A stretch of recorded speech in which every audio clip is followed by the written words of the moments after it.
En quelle année tu penses devenir numéro 1 mondial? Franchement, tu as vu, j'ai beaucoup parlé. Après, avec les Covid, etc., ça a un peu tout foutu en l'air. On est en 2022. Comme il a dit Dadj, on se fixe un objectif. 2023. 2023.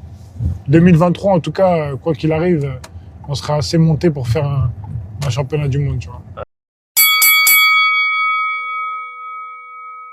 Bonjour à tous et bienvenue. Samedi dernier marqué le retour de Tony Yoka sur le ring à Roland-Garros après 2 défaites de rang contre Martin Bacolé en mai 2022 et Carlos Takam en mars dernier. Ces deux derniers se sont d'ailleurs rencontrés en octobre dernier en marque du combat Fury Ngannou avec une victoire par KO de Bacolé au 4e round. On attendait beaucoup de Tony Yoka pour son 14e combat professionnel dans la catégorie reine des poids lourds où il en a remporté 11 dont 9 par KO. Il était opposé au Belge Riyad Merhi qui avait avant ce combat 33 combats, 31 victoires et 2 défaites, dont une par KO contre le français Arsène Goulamirian en mars 2018. Et surtout, il vient de la catégorie des lourds légers où il a dû prendre 14 kilos pour ce premier combat dans la catégorie des poids lourds. Malheureusement pour Tony Yoka qui s'est mis une grosse pression, une de plus pour ce combat, rien ne s'est passé comme prévu. Bien au contraire, cela a tourné au vinaigre et aujourd'hui avec cette défaite, la 3e de rang, on parle d'un gars de retraite à 31 ans et seulement 14 combats. Dans cette vidéo, je vais essayer objectivement avec le recul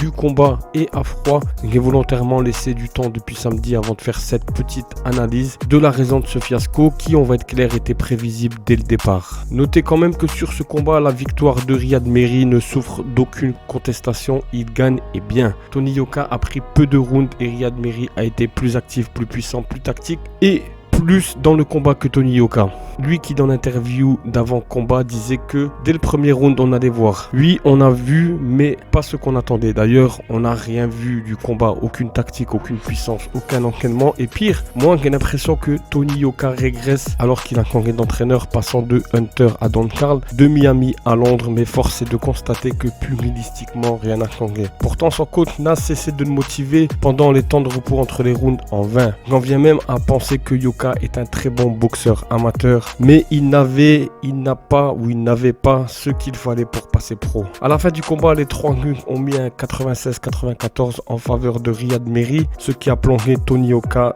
dans un trou noir, mais c'était tellement prévisible. Comment Tony Yoka en est arrivé là? À la sortie des Jeux Olympiques de Rio en 2016 qui a vu Tony Yoka devenir le premier français champion olympique dans la catégorie des poids lourds et un an auparavant, en 2015, il devenait champion du monde amateur poids lourd. Tony Yoka songeait à passer professionnel, lui qui pensait avoir fait le tour de la question en amateur. Les erreurs se sont enchaînées pour en arriver à ce triste constat qu'on a aujourd'hui. Il a signé un contrat juteux avec Canal+ pour 15 combats et entre 8 et 10 millions d'euros. Et le nom de la route sur Canal+ de Tony Yoka fait lui aussi parler aujourd'hui quand on y repense. Il s'appelait La Conquête et là les critiques commençaient déjà à arriver. Le premier combat professionnel a eu lieu en juin 2017 contre Travis Clark et première victoire par KO. Et c'est aussi le début, je le disais, des haters de Yoka. Tout au long de ces 14 combats, beaucoup attendent plus sa défaite que la victoire. Et même s'il gagne, il gagne contre des branches de céleri. Incroyable. En juin 2018, après le combat contre David Allen, Tony Yoka est suspendu 1 an ferme pour ne pas s'être présenté à 3 contrôles antidopage, donc 1 an sans boxe. Le retour se fera en juillet 2019 contre Dimitrenko.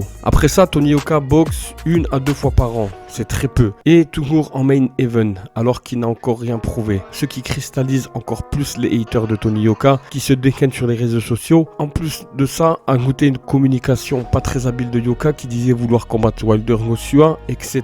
Plus récemment, il disait pouvoir battre Francis Ngannou. Quand on voit ce qu'il produit sur le ring, on peut se poser des questions. C'est triste pour le puriste de la boxe que je suis, mais Francis Ngannou a plus montré en un combat que Yoka en 14. Les combats s'enchaînent et à chaque fois les mêmes critiques.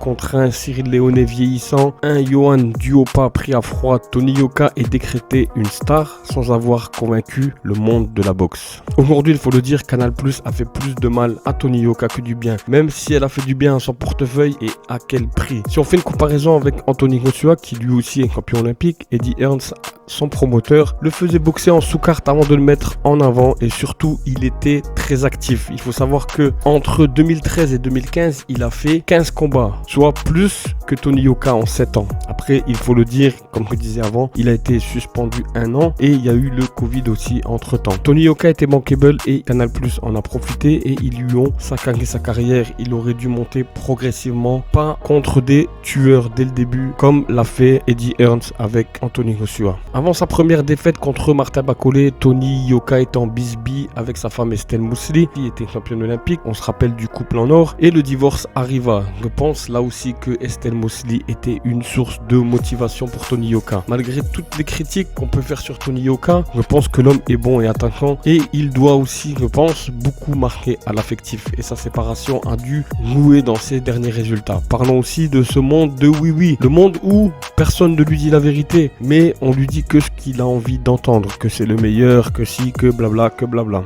Cela aussi a dû avoir beaucoup d'influence dans sa descente catastrophique. Maintenant, quoi changer s'il continue? Tout, il faut tout changer. Sauf son entraîneur Don Carl, on ne peut pas le juger sur un combat. Et j'ai bien aimé, malgré le fait que je n'étais pas d'accord avec lui, qu'il prenne sa défense au micro de Canal. Le management aussi est à revoir. Bakole, c'était une machine de guerre, c'était trop tôt. Takam, lui, s'est servi des erreurs de Yoka et Riyad Miri a fini le travail. Ça a été aussi une erreur. Lui qui venait des poids lourds légers, il avait faim et il y avait beaucoup d'expérience en face, ça se voyait. Maintenant, si on parle de boxe, Tony Yoka me paraît pas assez puissant. Il travaille comme un amateur avec son jab. Lors de son dernier combat, aucune variation de coup, très peu d'uppercut, alors que Meri lui rendait 20 cm de moins. C'est Meri qui le touchait. Il faut qu'il prenne du poids, je pense. Il doit prendre au moins 10 kg, qu'il change aussi sa méthode d'entraînement, sa méthode d'alimentation. Le jab, il doit faire mal, il doit être percutant. Qu'il aille loin des lumières de Canal+, à qui il reste un combat d'ailleurs dans le contrat, à savoir s'ils vont le faire, qu'il aille loin également de la France et qu'il se reconstruit tranquillement dans le plus grand calme et loin de la folie médiatique française. Enfin, qu'il arrête ou qu'il continue, Tony Yoka devra vraiment être fort mentalement. Justement, le mental, c'est ce qui lui fait défaut. Je pense que le plus gros problème de Tony Yoka, c'est mentalement. Parce que la technique, il l'a.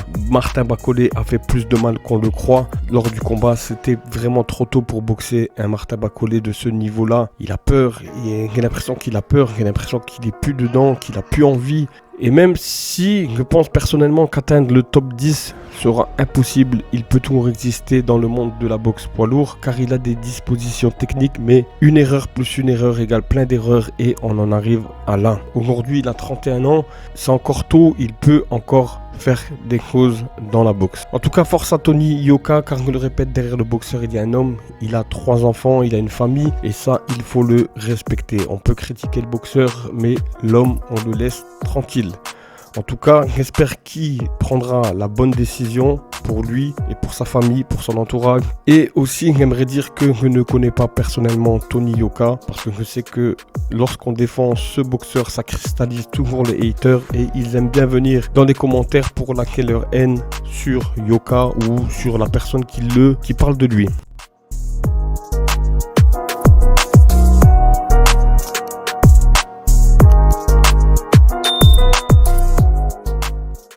Lequel de ces trois-là tu es capable de battre entre Joshua, Deontay et Tyson Fury? Déjà, il y en a un, il est plus là. Il a arrêté. Ah, Tyson, ouais, Tyson Fury. Mais est-ce qu'il a vraiment arrêté? Franchement, je sais pas, mais ça, il a quand même, je pense, une volonté de. Il a fait ce qu'il avait à faire. De se mettre un peu à l'écart et tout. Mais c'est le plus chaud. Deontay, ça fait un moment que je dis que je le voulais et Joshua pareil. Moi, pour moi, les deux, je les bats. Ok. Et est-ce que là, avec la préparation que tu as aujourd'hui, une semaine avant le match avec Bakole, c'est une préparation?